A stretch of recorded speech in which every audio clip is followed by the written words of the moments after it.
What's the dumber crime? Risking jail time by switching out designer labels with fake ones just to save a few bucks, like Angelica Zabrodina did? Or would it be trying to scam all the rich people around you when you're already rich, like Adriana Benhamou Weiss did? Let's get right into it. Number 4. Label switching.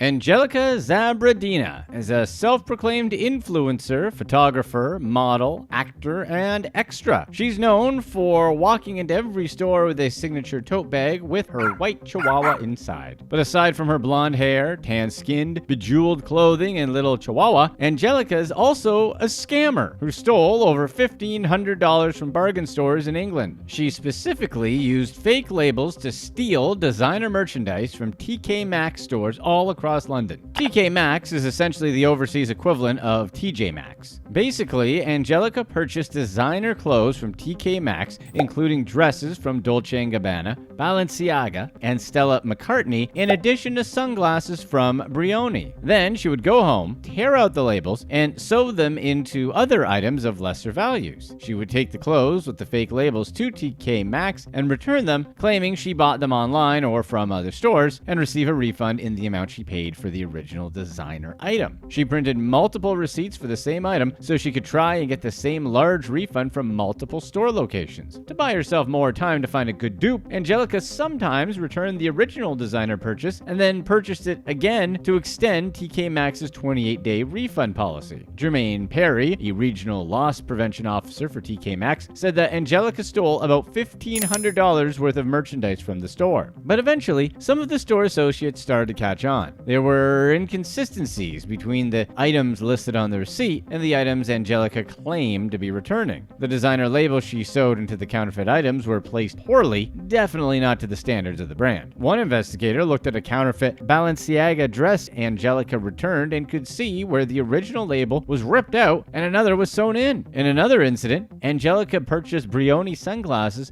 and returned ones labeled Bocheron. She purchased 3 pairs of sunglasses for £96 and used that receipt an additional 3 times to return the wrong item. In one Stella McCartney counterfeit item Angelica returned, there was a Made in Hungary label on the outside and a Made in Italy label on the inside. Angelica went on her crime spree between October and November 2018 before she got caught. The item that really got Angelica in trouble was a pink sequin Dolce & Gabbana dress valued at £250. The investigators saw that the dress was tampered with and the designer label was hanging off the back, not in typical Dolce & Gabbana style. CCTV footage showed Angelica walking into multiple TK Maxx stores towards the end of 2018. She was easily identifiable with the white chihuahua in her handbag. There was a trial at Prospero House, London's first Nightingale court. Prosecutors told the jury about how Angelica printed multiple receipts to return the same white dress twice with a £300 price tag, earning nearly $600. She denied 8 counts of fraud by false representation.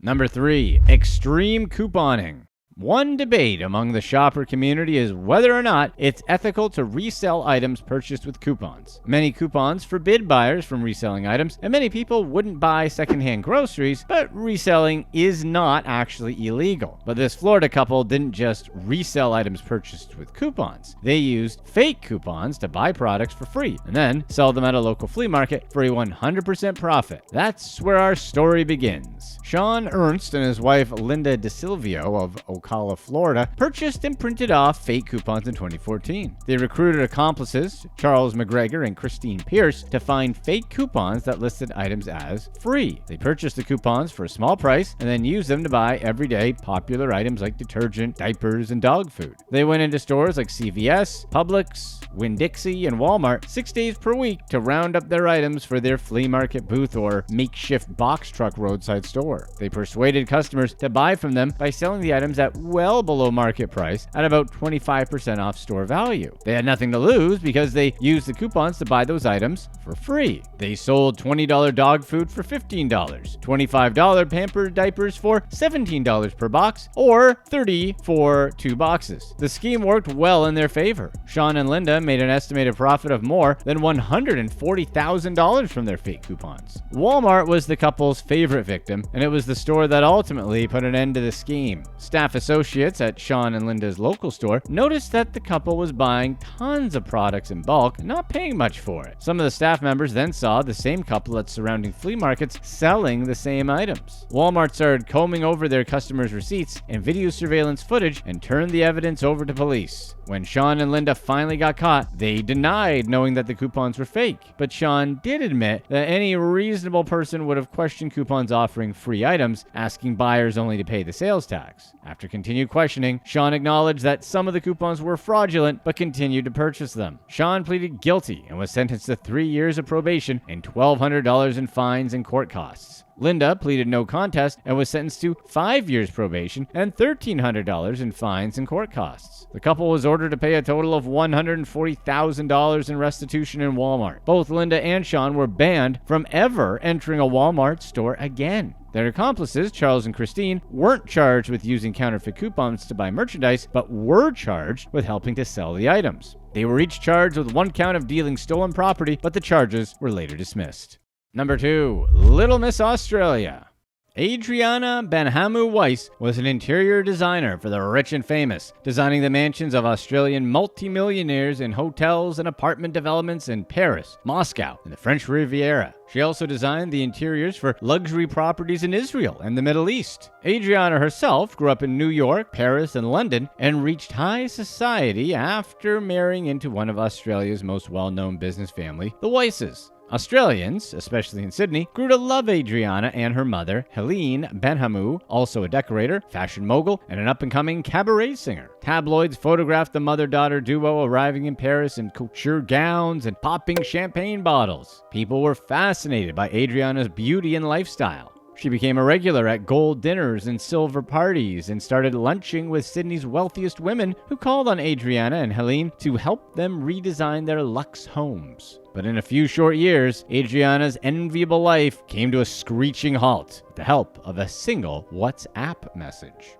DEC Services hired Adriana to help them renovate their offices at Bond Street in Sydney. She got the job by promising DEC a lower price for the same service that her competitors were offering. Adriana said that because she owned a furniture manufacturer and distribution center in Dubai, she could secure a lot of the supplies from her own facilities at a fraction of the cost. She asked DEC to make the payments up front and urgently so she could disperse the money to her subcontractors to get supplies and start working. The company paid her $325,000 immediately, and that's when things started to get suspicious. Adriana hired a junior worker from her firm, Benhamou Designs Party Limited, in 2015 and wasn't careful about what she put in writing. In a WhatsApp message to the employee in 2016, Adriana asked her to use Photoshop to falsify payment confirmations. The confirmations made it seem like the $325,000 that DEC gave her went directly to suppliers and contractors, when in reality, Adriana kept it all for herself. Investigators raised eyebrows when they noticed that Adriana's payment confirmations included misspellings and incorrect addresses. That's when they intercepted the WhatsApp message Adriana sent to her employee asking for these alleged payment confirmations to be created on Photoshop between November and December 2016. Adriana suddenly liquidated her company in 2018. The business, which at one time boasted elite prospects like Point Piper mansions and a hunting lodge for a Russian oligarch, owed $8 million to the Australian tax office. The liquidator's report said that Adriana's company was trading even though it was insolvent since 2015. The report said that Adriana was aware of the insolvency yet proceeded to conduct business anyway, allowing the company to rack up $7.5 million in debt while insolvent. Adriana blamed her company's failure on poor management and customer disputes. In 2018, it came out that Adriana had fallen out with luxury car importer and super yacht enthusiast Neville Croakey and his wife Natty Crichton, who hired Adriana after meeting her through mutual friends. Natty was so impressed with Adriana's resume that she hired her to find the luxury furnishings for her $45 million Point Piper mansion next door to former Prime Minister Malcolm Turnbull's lavish home. But things turned ugly when the Crichtons got frustrated after waiting months for their furnishings to arrive. They directly contacted the European furniture manufacturers to check the status of their order, only to find out that their hundreds of thousands of dollars of deposit money was never received. They called lawyers who were able to get their money back, but getting a refund didn't save Adriana's tumbling reputation. Adriana tried to save herself by blaming third-party furniture manufacturers, but it didn't help.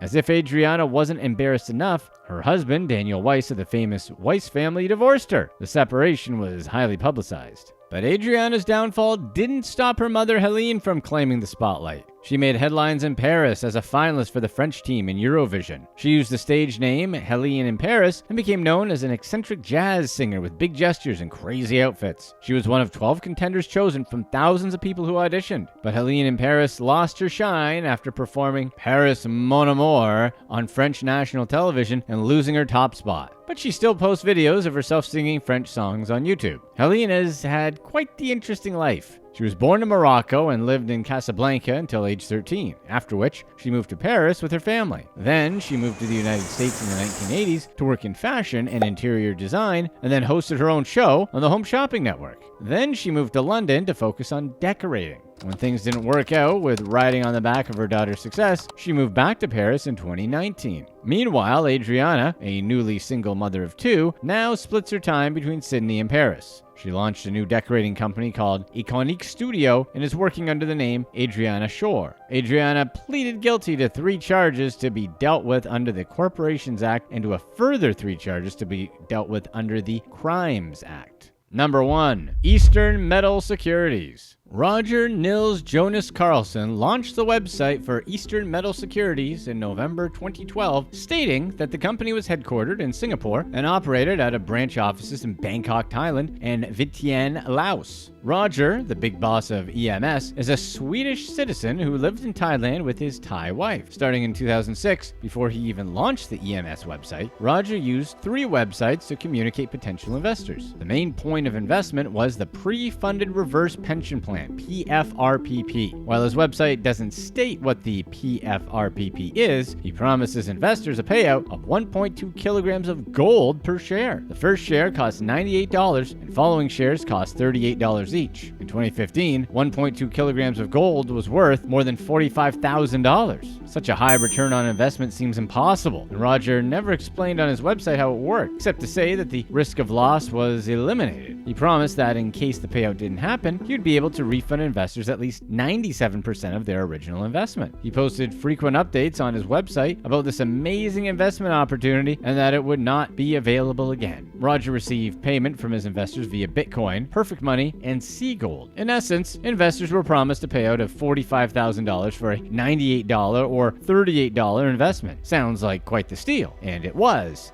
but not for investors, only for Roger. As it turned out, Roger was using the same IP address in Thailand to answer from several email addresses, operate 3 websites, and go under many names. Some of the online names he went by include Joshua Millard, Lars Gorgensen, Krister Jolson, Paramon Larasov, Kent Westerberg, Euclid Diodorus, and Steve Hayden. Some of these people were supposed EMS employees, while others allegedly ran other companies entirely. But investors started to grow concerned when they noticed that many EMS employees were making identical spelling and grammar mistakes. Roger even claimed that one of the employees, Euclid Diodorus, had died. He wrote a memorial post on his website and used it as a way to encourage people to invest more money because it's what Diodorus would have wanted. But there was no record of a Euclid Diodorus residing in New York. In fact, none of the other names associated with Roger's IP address turned up on any record. When investors expressed concerns, Roger shut them down immediately. He threatened them, saying that if they broadcast their concerns to others, they would never receive their payout. Adding to the pile of evidence was the fact that Roger exclusively used Bitcoin, Perfect Money, and Sea Gold, all forms of virtual currency. Virtual currency is often used for investment schemes because it's decentralized, irreversible, and has very little in the way of anti-fraud or money laundering checks. The IRS started investigating Roger under suspicion of an investment scheme. Roger targeted 3,600 people around the world. 31 of them resided in Northern California. Investigations revealed an additional 195 individuals that used Coinbase to transfer a total of $890,000 to EMS. The IRS traced 8.6 bitcoins, valued at nearly $40,000, and another 11 bitcoins at $61,000 transferred to accounts linked to Roger. His scheme operated from 2013 to 2019 with Roger stating that he was working with the SEC to ensure a payout. But the SEC denied ever working with Roger or any of his so-called companies. Roger's financial records revealed that he spent the majority of the cash his investors sent him, and there wasn't nearly enough to pay his victims back. Roger was charged with wire fraud, specified unlawful activity with the intent to conceal or disguise the nature, location, source, ownership, or control of the proceeds. He pleaded guilty to all the charges. In total, Roger received $11 million on behalf of EMS by using wire fraud to convert virtual funds to cash for personal use. In July 2021, he was sentenced to 15 years in prison for securities fraud, wire fraud, and money laundering charges. He had to forfeit several properties in Thailand, including a luxury resort and a money judgment of more than $16 million.